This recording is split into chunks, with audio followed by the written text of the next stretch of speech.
বিবাহ করার পরে যে জেনা করেছে তাকে বাঁচানোর পৃথিবীতে কোনো পথ নেই, পৃথিবীতে কোনো পথই নেই।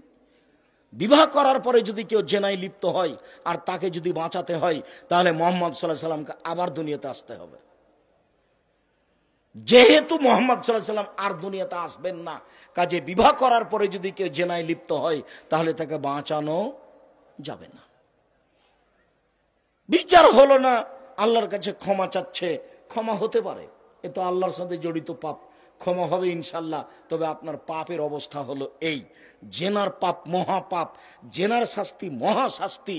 এর পরেও রাসূল সাল্লাল্লাহু আলাইহি সাল্লাম বলছেন, কেউ যদি 1 টাকা সুদ খায় 36 বার জেনা করে যত পাপ হবে, 1 টাকা সুদ খেলে তার চেয়ে বেশি পাপ হবে। আমি অনুবাদক,